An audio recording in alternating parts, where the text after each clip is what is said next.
Walleye season has finally arrived. I spent a cold, windy opening day on Lake Gogebic with Pro Fisherman Mark Martin. Out here trolling on Lake Gogebic here today. Figured we'll try something a little different. These are stinger spoons. There we go. Watermelon stinger right there. Then we'll move from fins to feathers. It's turkey time. 9 million acres of forest, 1,700 miles of continuous shoreline, 4,300 lakes, 12,000 miles of streams, more than 300 waterfalls, 15 counties, 2 time zones, and 1 area code. Welcome to the Upper Peninsula. Welcome to 906 Outdoors.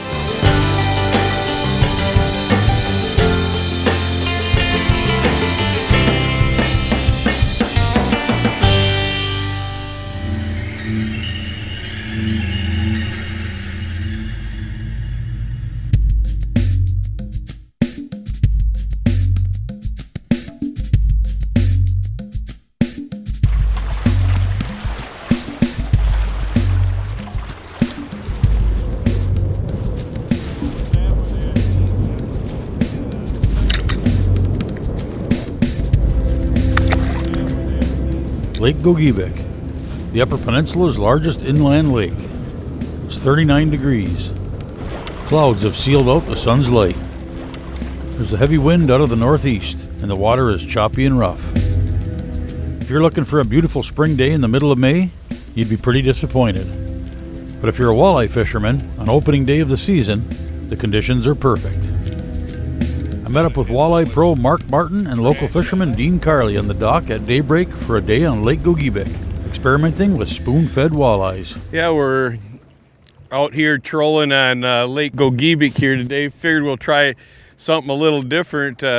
These are stinger spoons, and got a ball bearing swivel and a cross lock on there, and then a little ways up I have another cross lock with a ball bearing swivel and then a egg sinker, or you can put a bullet sinker on.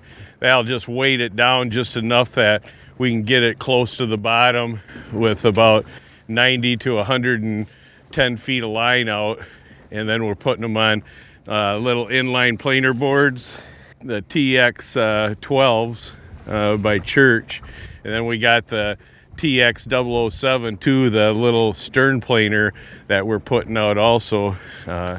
Trying to maximize as many rods as we can here today and try to find the depth of water they're biting in. It's opening day, 39 degrees when we started, so it's not too bad. There's no snow yet, but I talked a little soon maybe before the end of the day. They're talking there could be some flurries. So hopefully there's a flurry in the fishing here sometime shortly.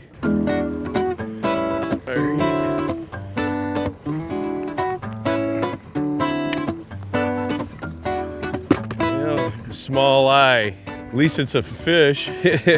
They're here and they like spoons, I guess. That's that spoon that we are just playing with for the camera there, that orange and silver one. Told Dean to pick out the colors today, and looks like Dean picked out the good colors. They're spawning right now. You can see the melt coming right out of that fish. And a lot of times the most productive ones are, there you go, are the small ones as far as the return on eggs that you're gonna get. We were trolling about 1.8 to 2 miles an hour, which is fairly quick for this time of year. Looks like the males are gonna be aggressive today and take things that are going fairly quick. 906 Outdoors is brought to you by Cooking Wild Seasonings. Make it fresh, make it yours. Right in front of Gogebic Lodge, they're liking that one spoon, that silver and orange one. Another little small male squirting all over. Well, hopefully we find some little bigger eyes here. We got it on the stern planer this time. Watermelon.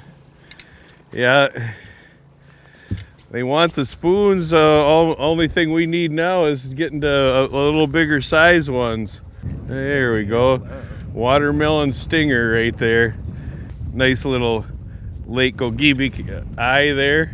This one isn't spawning for some reason, either done or whatever, but we're gonna make a move right now and see if we can locate some bigger ones like this, like maybe that big.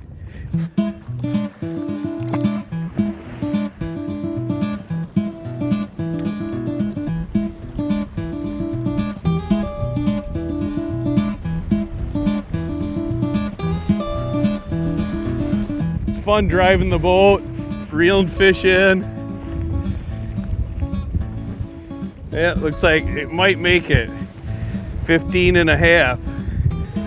Another eater size. But they're all coming on the scatter wrap. They want that balsa minnow with that erratic action.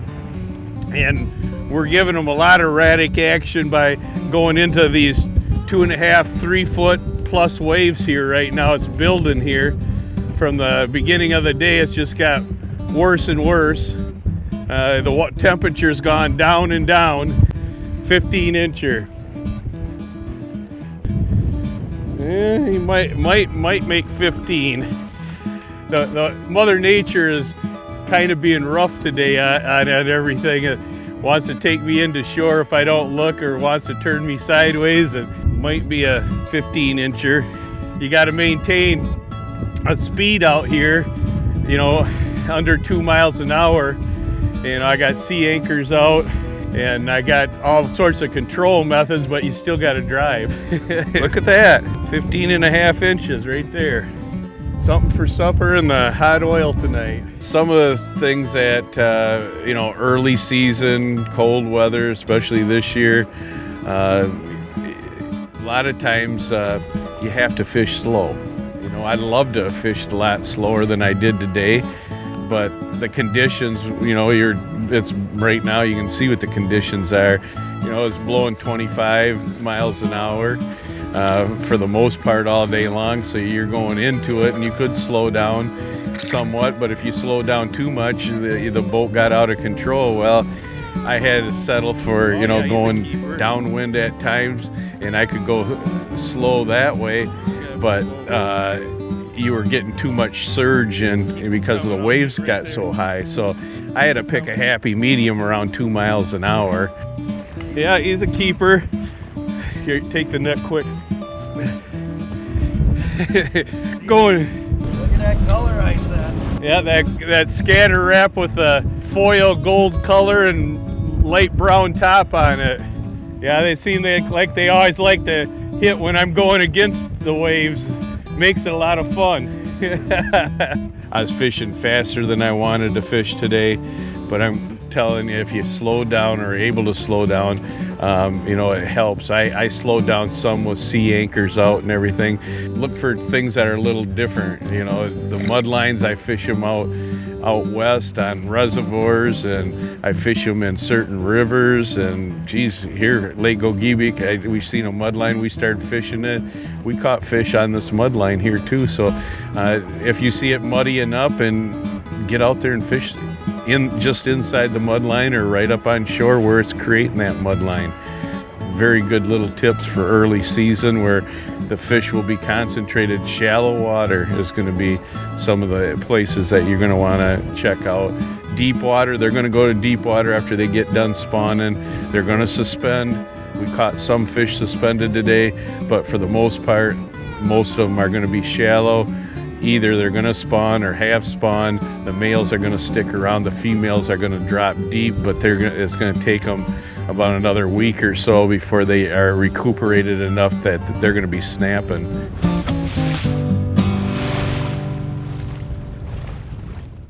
Today's show is brought to you in part by Rapid River Knife Works, home of Michigan's largest custom knife factory showroom.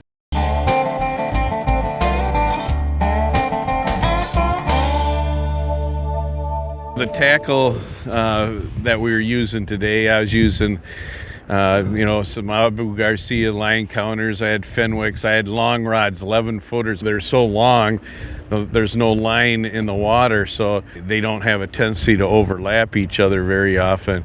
I love using jigs if I can, using 7 foot 6 inch Fenwicks all the way down to 6'6" Fenwick's medium lights. I love medium lights. They're some of the best rods for jig and fire line and nanofill line. I can't fish without it anymore. I can feel the rocks, I can feel the weeds, I can feel a light bite, and I use flame green when I'm doing it so I can watch my line. And when I'm pitching it, I'll just see a little tick of the line. A lot of times I won't even feel it, but I know the jig didn't do it itself, so I set the hook. If I didn't have colored line, I couldn't see that hit very well, and I probably wouldn't feel it because it's usually a bow in the line. The other thing, by using the new super lines when you're pitching jigs or casting them in early season, there's wind like right now. Well, if you pitch a jig to a certain spot and you got line that the wind can catch, it's going to blow it off that spot and take it into a different area where you don't want to. Maybe it's snag filled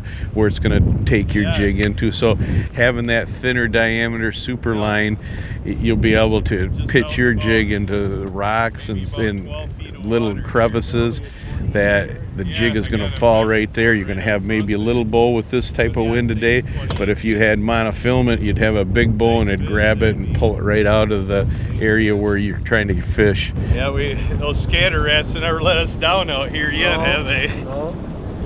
Using 1/8 ounce jigs, and if people can't feel 1/8 ounce jigs, don't be afraid to go to bigger and bigger jigs until you feel confident.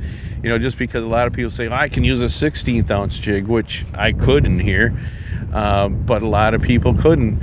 You know, the lighter you can go, the easier the fish can suck it in, and you're going to get a better hook set on the fish. But if you can't feel what you're doing, a lot of times you're going to be missing fish. You're going to be not feeling the right bottom content. You're not going to be able to lift and drop it because you're not going to be able to tell when it touches bottom. So use a jig that you're comfortable with. Not quite like Dean's, but on another scatter wrap too. Make sure you have a wide variety of jigs, twister tails, crankbaits, and all colors and sizes. About a 17 incher or so. But this one's melting here. It's still spawning. But we went from using stinger spoons, which we were catching fish pretty consistent, and we wanted to see if we could catch some bigger walleyes. And we went to stick baits and scatter wraps especially, and started picking up some keepers now. So we got a 21 1/4 and about a 17 incher or so. So we'll get everything back in the water and have at it. And make sure that when you're out fishing, pay attention to what color. Maybe your buddy's using a chartreuse and you're using an orange, or who's catching and who's getting the most bites. You start looking at the size jig, you start looking at the color. If you also want to start trolling, you might want to try those same colors that you were catching them on jigs and implement them into your crankbaits. What happened today, normally you'd have fish going all the way along these shorelines, and they'd be biting people on shore, be catching them. They're catching a few fish, but a lot of them are small, a smaller fish, undersized fish. Some have spawned and some haven't spawned, as we've seen from the catch today. So you have pre-spawn, you got post-spawn fish all mixing it up right here in these shallows on these reefs, and the ones that went up the creeks and rivers haven't quite come back to the lake yet, I don't think. We try to find them, but there's very few, so they're trickling back. But in the next few weeks, the bite here is going to really pick up. I mean, today, we caught fish, we caught lots of fish. We got 8 keepers, 2 of them over 20 inches, and the rest, of them, 6 of them over 15. The average was probably 18, 19, but found fish along a rocky shoreline that had good fish, and the good fish were, you had to stay on them. You just couldn't keep going and expect to catch more good fish and more good fish. The good fish were located in an area, and the weather here has pooled these fish in certain areas because, like I say, some spawned and some haven't. Well, the males are sticking around where the females have to come up and spawn on these reefs and rocks. So they're taking advantage of the situation, and the females, they like certain areas and certain rocks to spawn on. And after they spawn, then they spread out. So what we were finding today was some key spawning areas, I think, and for the most part.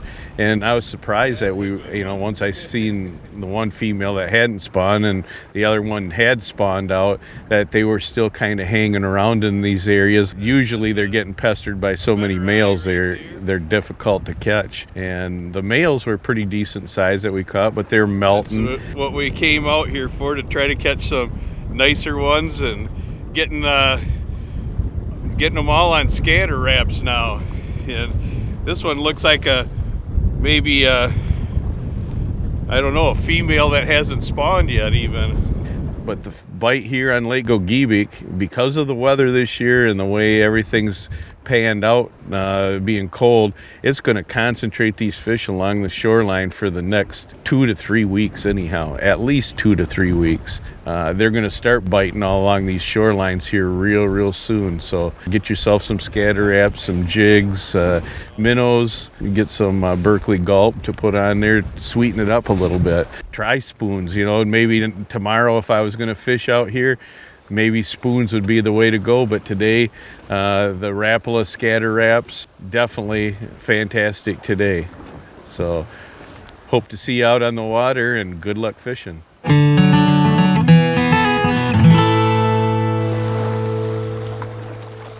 906 Outdoors is brought to you by Race Driven, your source for premier power sports products. For some, turkey hunting is a solo experience. For others, it's about getting together with friends and hitting the woods to do what we love to do, hunt. For brothers Cody and Ryan Whitens, along with friend Tyler Bray, that's exactly what opening morning of turkey season was all about. So this morning, Ryan got his bird, and this is his first tom of his career. We're starting him off right here. It's a beautiful bird. Last year he did shoot a Jake for his first turkey, and then this year I'm happy to call it in for him, and it's a beautiful bird. So it has at least an inch, I'm gonna say an inch and a quarter for sure, pretty close there. But the thing about this bird, it doesn't have another spur. It looks like it busted off probably a few years back. So it's a one spur tom, but the beard on it's at least 9 inches. It's a beautiful bird, and when we saw him coming in strutting, and it's just a beautiful sight, beautiful morning.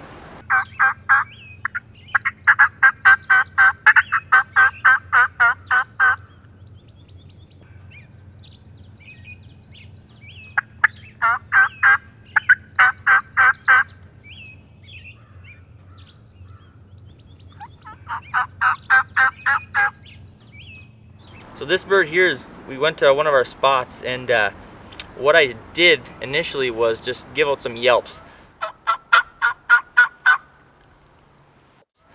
Usually when a hen yelps, it's just basically asking who's in the general area. So that's how I kind of started off that hunt. Basically what that's saying is there any other turkeys in the area?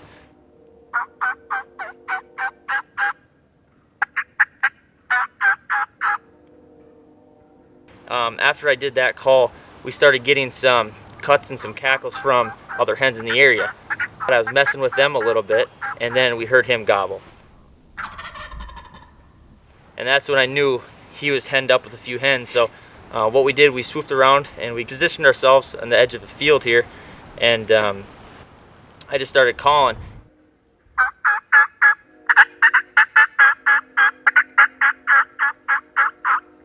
I wasn't calling to him, but I was calling to the hens.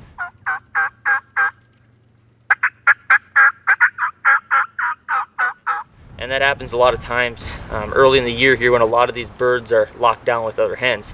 They're not interested in coming to your hen. because he's already satisfied.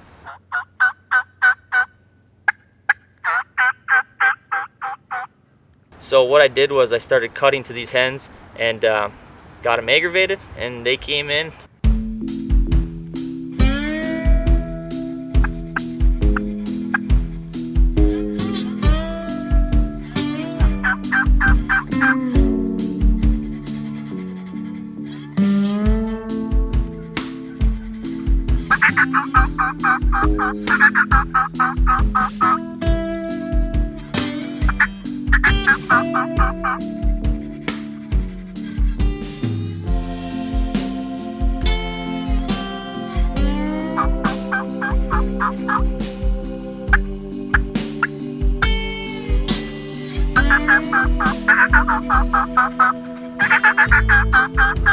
Came into 10 yards, and he's smart. But what I did was I was cutting at the hens, and they came in because they're very territorial. So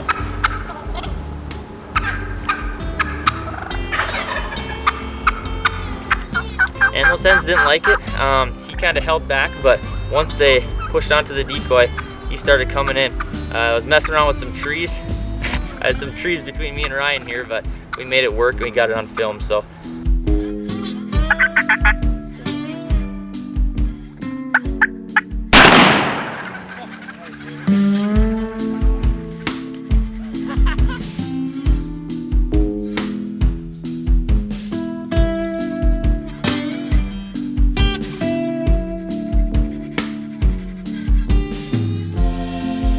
after shooting a Jake last year, my brother and good friend and cousin here, Tyler Bray, got me into turkey hunting big time. I like it just as much as rifle hunting for deer, but glad to say that my brother could call in a nice big tom for me for the first tom.